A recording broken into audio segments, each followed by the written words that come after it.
Yeah, I'm just gonna talk for a little bit.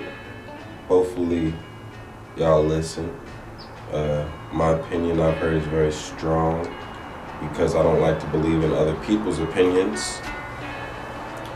But yeah, the Oddity just dropped. I'm feeling good. I'm getting hella good feedback, and it's honestly crazy because when I first dropped I Smoke I Rap in 2016, I had the same feeling because as soon as I dropped, like people hit my line, yo, this good, yo, you rap, yo, this, that, yo, what, this, that, what? And I'm like, yeah, man, this is me. I put it out there into the world, and that's what you gotta do. And then when the Oddity dropped, I was kind of, I was kind of scared, honestly, because it'd been so long since I dropped solo music. We had the Young Man music, which more is coming as well, but as far as me by myself, can I still attract and retain an audience? And that's what I was a little scared about, but it's going. It's going.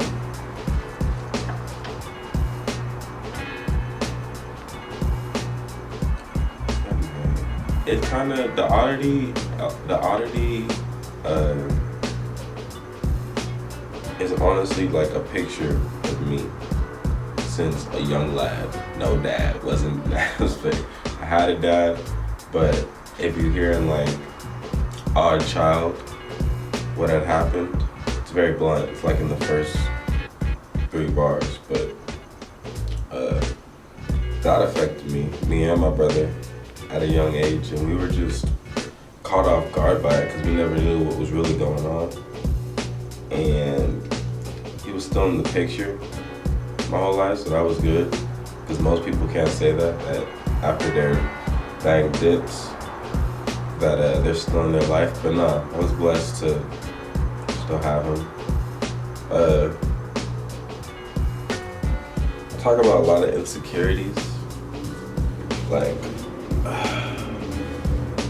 me being ugly. Because back when I was young, I didn't have no girls. My homies had girls. Back in like seventh grade, I'm hearing, oh, blah da da is sucking dick. Oh, blah da da just got his dick sucked. I'm like, bro, what? Where can I be in this equation? Like, I'm not getting anything. This is dumb. It made me feel bad about myself from what others were doing. And that's what my whole philosophy was when I was young. What are others doing? How can I do what others are doing? And in the end, that made me feel ill because I'm over here trying to play catch up to someone that's not even prospering. They're just doing their thing. But to me, in my eyes, I feel like I have to catch up. It was around sophomore, junior year when I finally like made that switch, realized like, or junior to senior year, because I had gotten this tattoo on my chest, say Sawo Suban. I had a whole transformation of life. Like, I need to stop following people, caring what others do, and just rock with me, do what I do, and see if others follow me in what I'm doing. And that's the case. If you look at the leaders in this world, I'm sure they've studied other leaders, but they make their own opinions, they make their own choices. They of course could take a consensus from their peers, but it's not necessarily needed because you already know the direction in which you're trying to go, which I feel suits me beautifully now. Back then, not so much. Like, I was honestly so sad back then. I promised myself when I started getting women, I'd be a dog. I'll be a dog. I'm not necessarily a dog anymore, but things change. When I got to senior year, things change when you grow up. Now everybody want to show up, talking about, I always knew that you was blow up. My favorite song when I was young, get money, get money. Don Kennedy and Biggie, shit. Nah, but I go through mad racism. When I was younger, I've never told my mom this story. I was with my next door neighbor playing basketball. Literally no one knows the story. I don't even know if my own brother knows the story. I was playing basketball on my street. Some dude pulls up in a red Chevy Camaro, cherry red. My basketball, I had no shot, bricks off the rim, hits the trunk. He's like, bro, watch where your basketball going. And that kind of like aggravated me. I'm like, I just shot the ball, like I was supposed to know where it's going to shoot. So I was like, I pick up the ball, I was like, watch where you driving. Bro hits the brakes, backs up to me, and my homie is like right next to the hoop. So like he's looking at this, and he doesn't see what's inside the car, but I do. When bro pretty much, excuse me, what'd you say? And I didn't say shit. I was scared. Oh God, nigga he drove off. I was just like, bruh. I went home after that. I was like, alright, I'm done playing. Like, I told no one about that story. Literally on my block, in the suburbs, bro. In the suburbs, bro. That means so much. I still remember that. It's so vivid. Yeah, mass racism, bro. I remember being called nigga a bunch in middle school. Me not fully knowing the knowledge behind discrimination and the word nigga. And just allowing people that shouldn't have been able to say it, letting them say it. I know now, but like, it makes me mad that I didn't say something back then, or that I was ignorant to the fact back then. But it's cool. We don't dwell on the past. We like to improve our future from mistakes we've made in the past. Prosperity 101.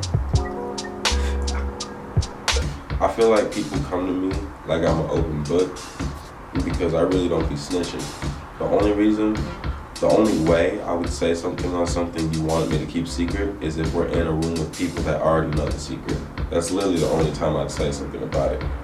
Or unless I just don't like you. But as far as just coming to me as a friend and just wanting to keep secret, I know so much shit about so many people, bro. I know some things about some people that they don't even know I know about them. That's how secretive I can be, but I still keep it 100 with everybody. At least I try to. Oh God. People assume that if you're not from the slums or from the poverty or undeveloped neighborhood and trying to successfully come up, that you didn't struggle. Obviously those people struggled, given their like circumstances of environment. I grew up in the suburbs, so my circumstances, as far as money, we still struggled as a family. We still struggled, and I'm not gonna elaborate on that, but like everyone struggles. So to just say that you can't struggle just because you're from the suburbs or from a middle class home, that's stupid as fuck. Everyone suffers, everyone struggles, everyone goes through shit. I've lost loved ones, we've lost money. See, I can't elaborate on certain things because like it's not my place, but I just really want to advocate the fact that everyone goes through something, and just because you're not from the hood doesn't mean you're not struggling. Big facts. Like I go through depression. This is just a black thing, being oppressed not just as a people but as individuals. Like growing up in a household where your parents are raised by strict black parents because they grew up in a time where being black was a threat, or being black was seen as a threat, and we were discriminated because of. And that parenting passed down to my parents, which they were more lenient given the time of our growth and development as children, but still having that influence made things like I never really went to my parents for help. I'd come sometimes if something was just really bothering me, but like that's more so on a social level. On an individual, personal scale, I would keep shit to myself. I would honestly, a lot of stuff in this album, some things have never been said before because I just keep them to myself. Like, I don't like to deal with my emotions. I normally just use drugs and talk to myself about it. I'll just tell my story again and over and over and over. And that kind of helps me cope. Because a nigga is sad inside. For real though. That shit sucks. I would honestly advocate going to your parents for help. Like those are the closest people to you. Your family is like all you have. Honestly, if there was a war in this civilization right now that, let's say, because of a virus goes around, all the people you're gonna look out for is your family, your day ones, and then you got family friends, and then you have your friends, and then you have everything after that. But like your main focus, main priority is your family. So if there was a war of families, like who else are you gonna go to? Your family. You're not gonna go to your neighbor's house because they're gonna be trying to kill you. Like, always support your family, unless y'all going through some stuff. I know people go through things every day with their family, not necessarily in fact lose family as in death, but lose family as in, like, we're no longer tied. Like, you put me through so much BS that we cannot be, not so much not be related, but not be associated. Because, like, you put me through all this, I'm not trying to be with you no more type shit. I was lucky to not have that. I thought we were going through that with someone in my family, but everything works out for a reason.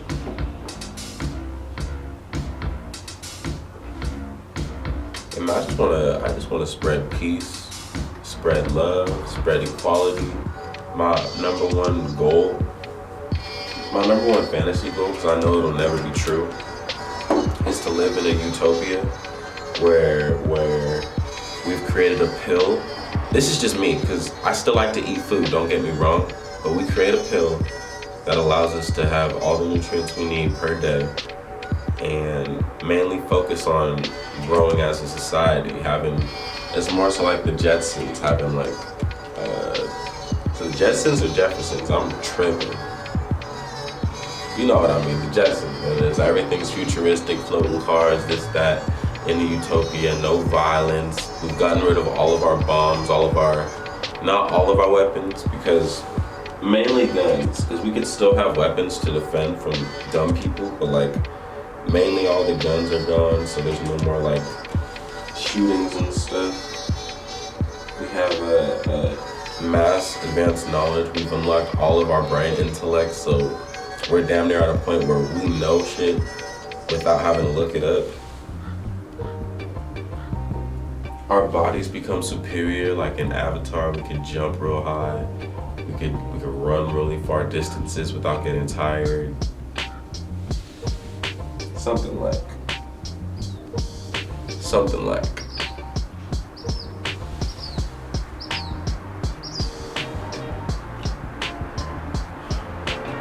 What else do I need to say?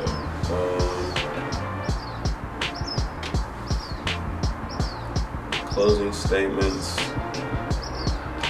hope y'all like my music. Butterfly seems to be a favorite. That was one of the big mistakes that almost cost me my life. Almost got a girl pregnant. But it was just a joke, so that really fucks me up because I'm gonna tell y'all the story real quick. I was in bed, it was really 3 a.m. I was sleeping, and I get a phone call from the homie. He's like, yo, we're at the hospital right now because your girl and us was at a party and shit. She hit her head, and now they're running tests on her. But I guess as a job, I'm sleepy, so I'm not really putting 1 and 2 together. But he goes, yeah, man, they ran some tests and blah, blah, I was pregnant. I'm like, bro, what? That woke me up. I was like, what? Like, yeah, man, she's pregnant. I'm like, that's immediately when I started sweating. I'm like, bro, what? No, I'm only, I was 18. I was 19, either 18 or 19. And I get that phone call, I'm like, bruh, I'm not trying to have kids right now. I'm only 21, I'm not trying to have kids right now, the fuck? That's spooked the shit out. Honestly, one of my biggest fears is spooked the fuck out of me. That like, I'm about to have an offspring into this world already. I'm not ready for that. I'm not. I ain't even traveled the world yet. But then I get the text in the morning from her, like, he was just joking, everything's all good. And I'm just like, yeah, everything's all good. Mm-hmm. I wasn't talking to them for like a day. I get over shit real quickly. I'm a very transparent person. Like, I'll get fazed by something at one moment, and then the next day I'll be totally fine. Straight up. Except for some things. There's some things I'm still going through that kind of like, why? Like, you could still be alive right now. But it's okay because this is a life. We don't get to determine our circumstances. They're just brought upon us. And we have to work with them. We gotta deal with the cards we're dealt. And I got 4 jacks and an ace, so what's really hard?